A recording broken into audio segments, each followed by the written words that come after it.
At the state capitol, climate change is top of mind after a group of lawmakers just returned from a United Nations conference on that very issue. Our Capitol correspondent Eitan Wallace spoke with a senator who says the state is running out of time to take action.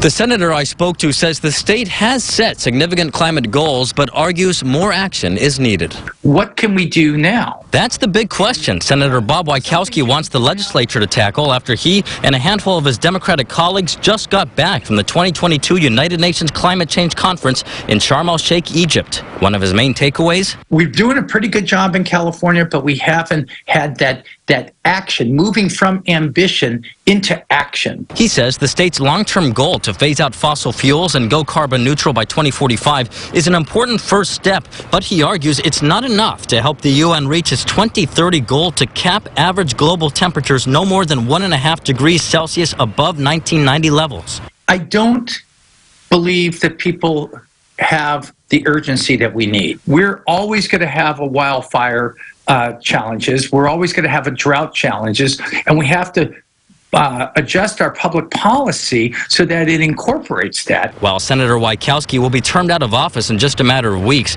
he says he'll continue to speak out on climate.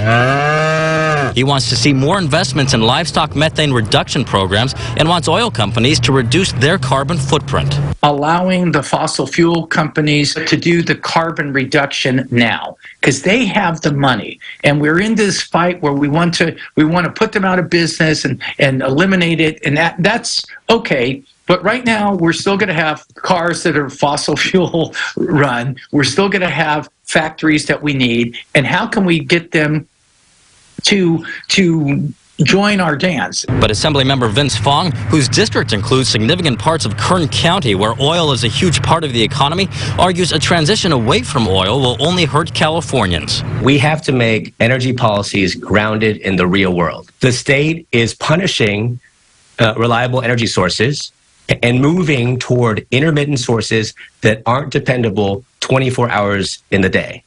And so this is a recipe for disaster. And important to note, the lawmakers' trip to Egypt was not paid for with taxpayer dollars. Meantime, the governor and Democratic leadership here at the state capitol say climate is among their top priorities heading into the next legislative session. Reporting here in Sacramento, Eitan Wallace, 17 News.